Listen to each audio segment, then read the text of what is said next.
Good evening, and thank you for tuning in to CAN TV. You are on Hotline 21.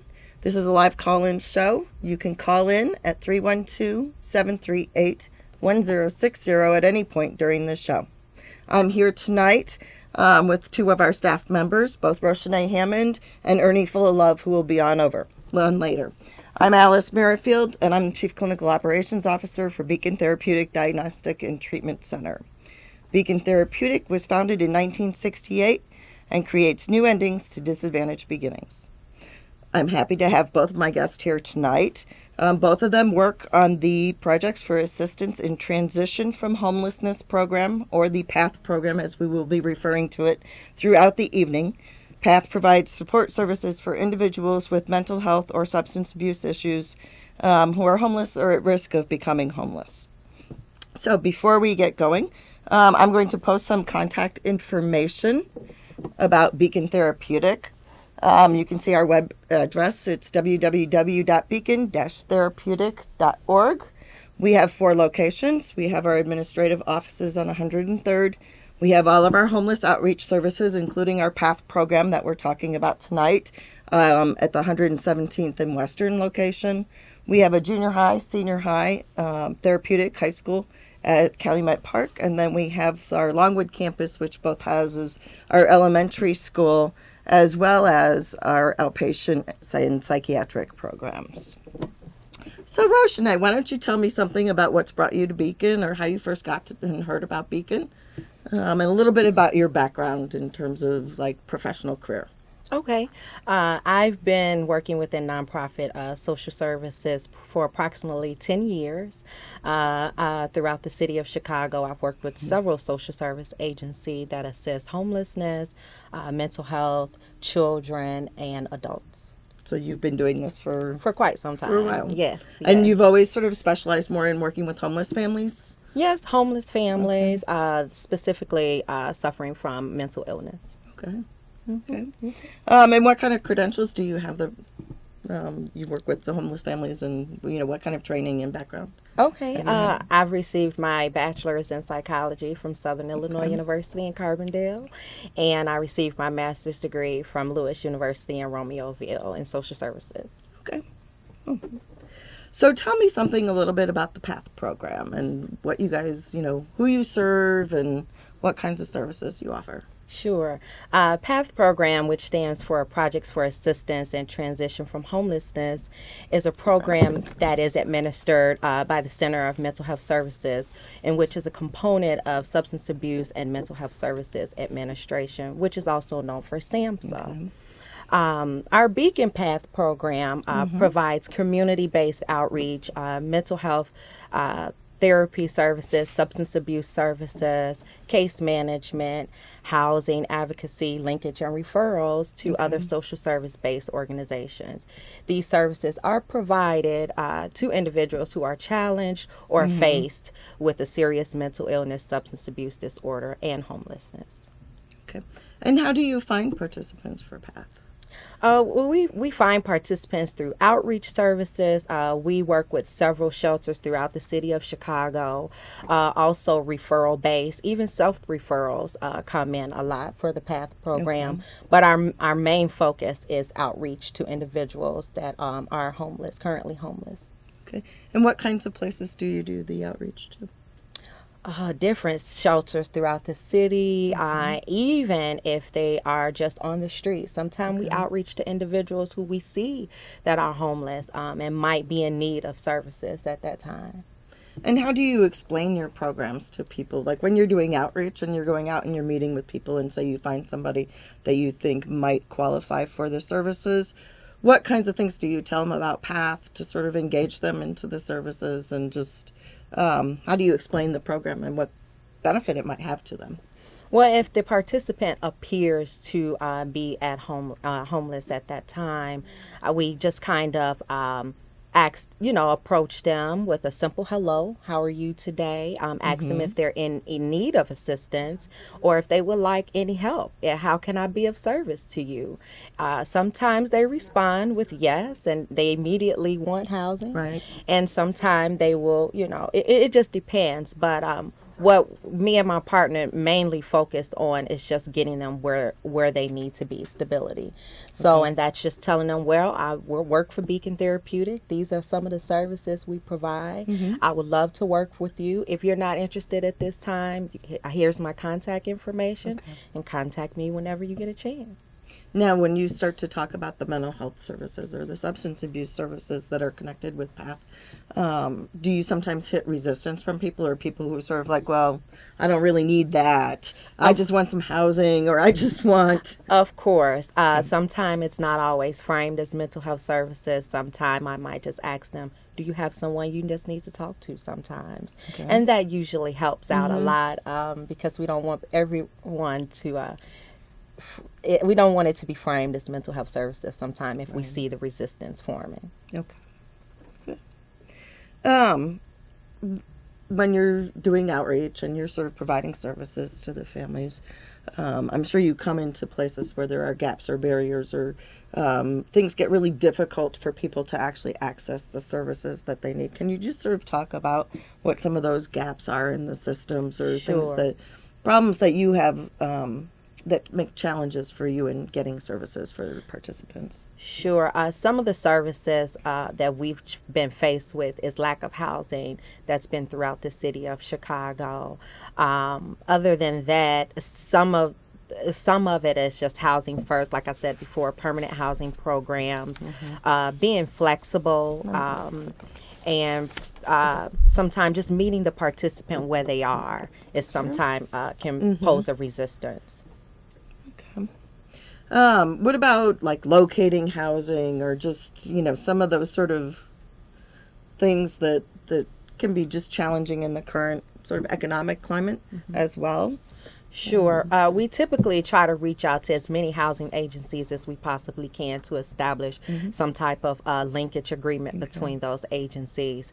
And we just refer our participants as much as possible. And that's just by advocating for them on a constant basis, following up with the agencies on a constant basis, and just making sure and partnering with our participants as well, keeping them in the loop as to what we're doing. Okay. And what kinds of special things do you feel like you bring to the services in terms of PATH?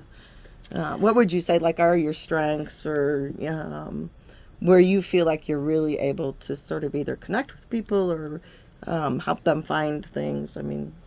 The first thing would be to establish trust within the participants in which we serve. That's the first thing that I would say is a strength of mine.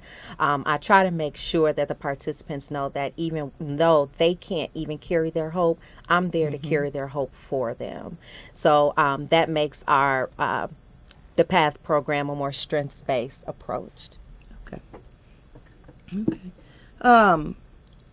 Talk a little bit about how you develop the service plans with people.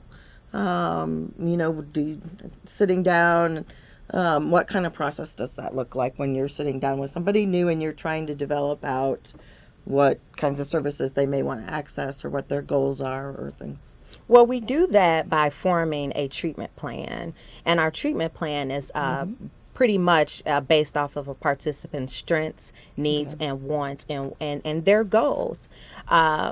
We sit down and I first ask them, well, not just how can I help you, but what would you like? What do you want? And from there, we established a whole list of goals and just formulate a whole plan that they're excited about, I'm excited about implementing, and it goes from there. And why do you feel like PATH is a really important program? For us, PATH program is very crucial to participants because it allows them to actually see their light at the end of a very dark tunnel that has been clouded by their past history of substance abuse and mental illness, and the lack of appropriate mental health and medical care, their social functioning, and housing stability. It provides a relief to participants in showing them that there is a way out. They can live in a world without barriers that won't close in on them. We're there for them so they won't feel so secluded. And our goal within the PATH program here at Beacon Therapeutic is to get the individually housed, functionally independently, and giving them hope. Right. And one of the big purposes of the PATH program is also then hooking them up with the community resources so that they can stay stable in their housing once they That's have been right. housed. Utilizing Right. community resources is also very crucial in individuals working within the PATH program. Okay. And I'm wondering if you can just talk about not specifics of a case, but just like some instance where you just felt like it was just so rewarding, or it was just like a really good day, something really worked well within that program. Specifically, I think that when we have a participant that have came off the street, coming from homelessness to a shelter, to transitional housing, and then into their own home and apartment, is probably the most rewarding things that has worked for me while working at Beacon through the PATH program. Just to see their faces light up of having that stability after not having it for a very long time is very great. They're very gracious, and I'm happy with it. Moving day is always the moving big, day is always the big always day. the big reward. Yes. Seeing kids have their first own beds, or just Beds, their bedroom, clean or even if they're sharing. clothes, even Right. food Yeah. is very rewarding for them. Okay. Well, thank you for being on the show tonight, Thank you. Roshaynae. Thank you We're for going having to me. transition, and as we transition a little bit, I'm going to talk a little bit about Beacon's other programs Thank until we you. get her. Thank you. So, Beacon, in addition to the PATH program, also has 2 therapeutic day schools, one elementary and one junior high school, that provide services to students with emotional behavioral disorders from suburban and Chicago Public School districts. We have the Children's Health Insurance Program, which is an enrollment program for Medicaid and all kids. We have an early Head Start program that provides home visiting services for homeless families with children 0 to 3 years old. We have our intensive outpatient programs, both Little IOP, which is for 3 to 6 year olds, and Big IOP, which is for 6 to 18 year olds, that provides more intensive mental health programming for children. And we have our outpatient clinic as well. Well, welcome, Ernie. This is Ernie Fullilove, and Ernie is from our PATH program as well. Welcome to the show tonight, Ernie. Thanks for having me, Alice. So tell us a little bit about yourself, and how did you end up at Beacon and on the PATH program, and just some of your background and experience that you've had before. Okay. Well, my name is Ernie Fullilove, as you stated. I've been working in social service for over 15 years. I've done everything from after-school programs to day school programs, and now I'm doing the homeless program here at PATH. Okay. Well, welcome. Thank you. What made you want to join Beacon and work on the PATH program? Or initially, you weren't actually hired for the PATH program, right? But you were still in our homeless services. And Exactly. So what made you want to come to the homeless services? Exactly. My initially was hired in the DFS program, of course. Right. But once I was given the opportunity to work in the PATH program, empowering families, it was just an extra connection that allowed me to utilize my skills and continue to help people like I originally came to Beacon to do. Right. So you focus a little bit more on some of the case management needs for the families and things like that. Can you talk about some of the barriers and some of the things that you run into? Well, most of the case management needs around our participants, a lot of our participants are very transient. So therefore, they tend to forget their appointments. They tend to not have the resources to make it to their appointments. And that's where I come in. That by any means necessary, I want my clients to keep their appointments with their therapist or Right. with their doctor, with the psychiatrist or the psychologist. And I want to make sure they get there. So if I come out to take them or offer them CTA bus passes, my goal is to make sure they keep those appointments.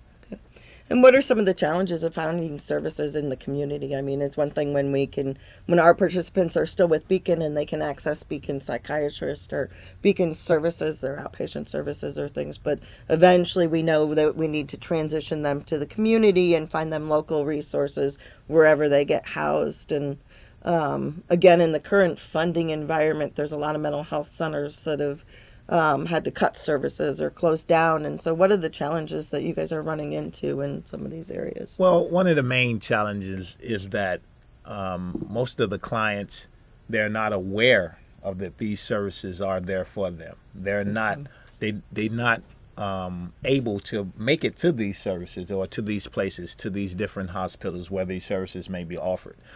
So some of the things that I run into personally is making sure I have enough resources for them, making sure that all of their resources that I give them is there for them to have.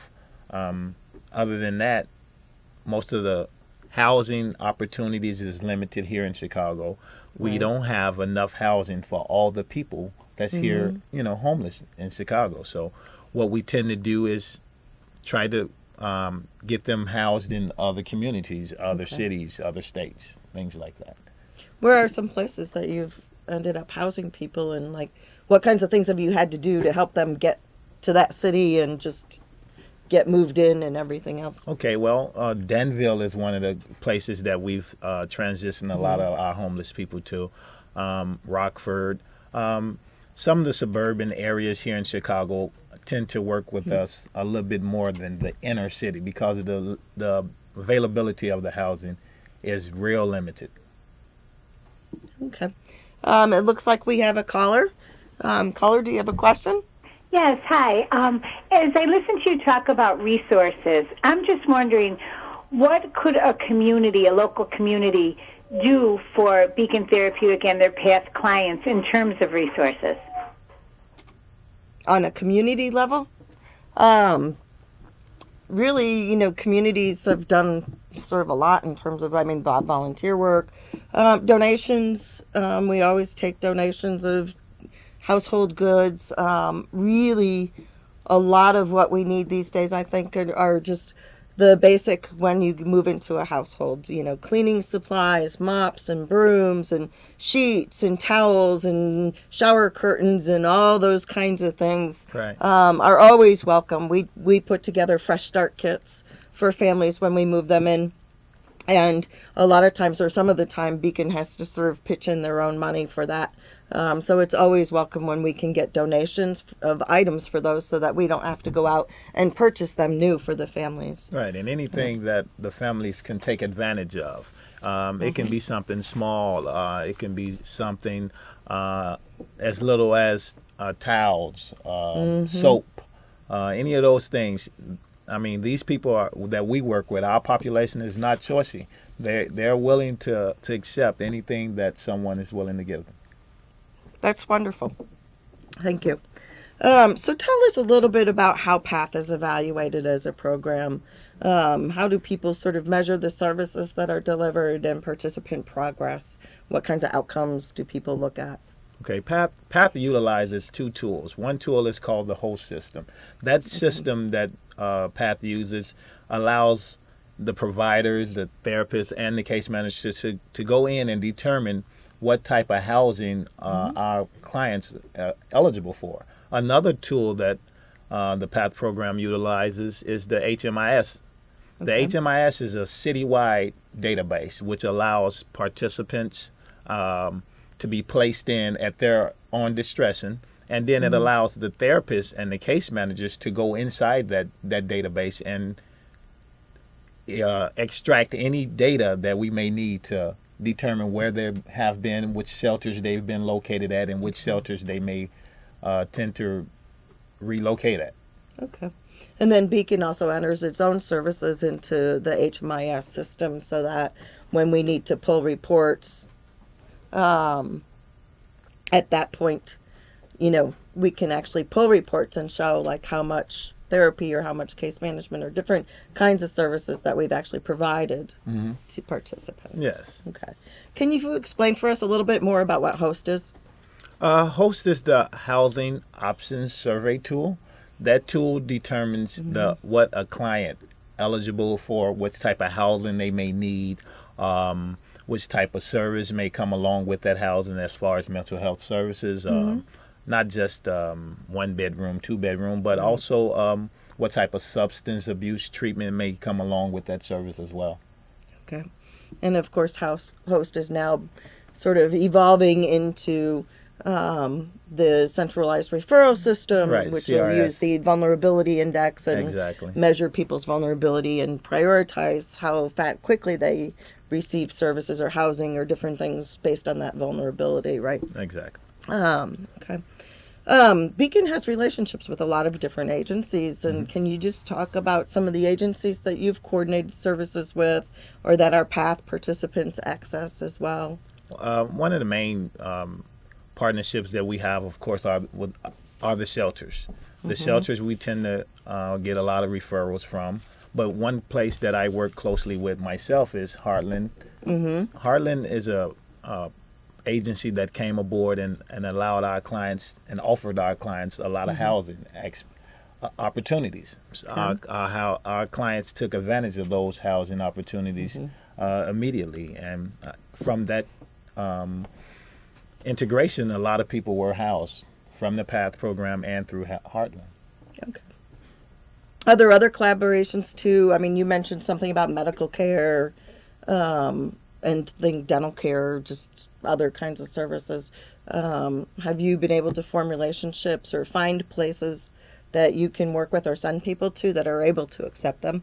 Well, most of our clients are on the public aid system. Right. Whether they know it or not, it's my job to make sure that they can get these services for free.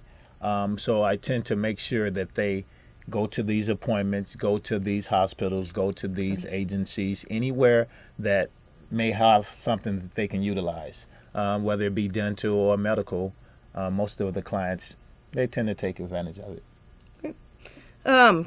What do you find as some of the challenges within the PATH program in Well, terms of delivering services? I know some people have talked about, because of outreach programs, they're running into a little bit more community violence.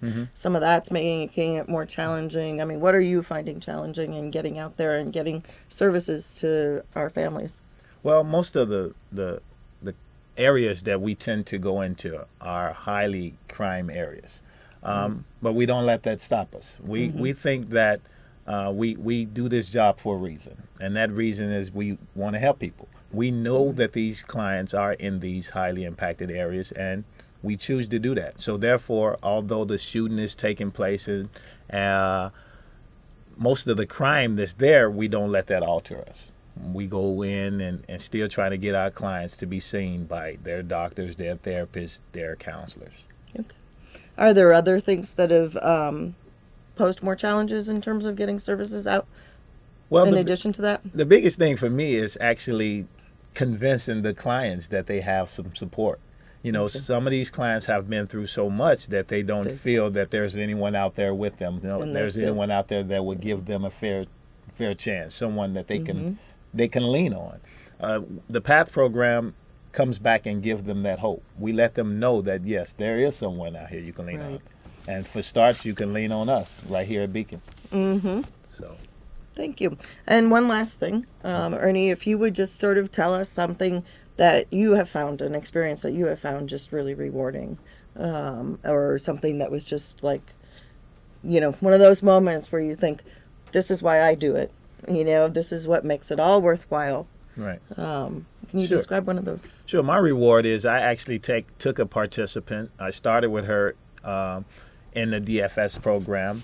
She eventually was transferred to the PATH program, and she had nothing. She literally had nothing, and she had no hope, no chance of realizing that things could get better.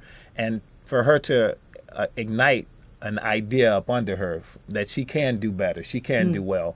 That was my belief. That's what I had instilled in her. I knew that she can do better if someone would help her convince her that she can do better. And from that point on, she just took off. Now she has 2 jobs. She has her own apartment. Wow. She's not looking back. And that's my key. That's what I want. I don't want my clients to come back to what's a state of homelessness. That I don't want. Well, that's very moving. Thank you very much. I'm going to post some information. This is about our 20th annual holiday dinner. It's Friday, November 30th from 6:30 to 10:30. If you're interested in tickets, it's 773-298-6441. You can contact Peggy Rourke. Okay. And thank you very much. Once again, we are Beacon, creating new endings to disadvantaged beginnings. Thank you so much, Ernie, for being on tonight, and thank you, Roshaynae. Thank you. For And having we me. will be back on next Tuesday at 4:30. Good night.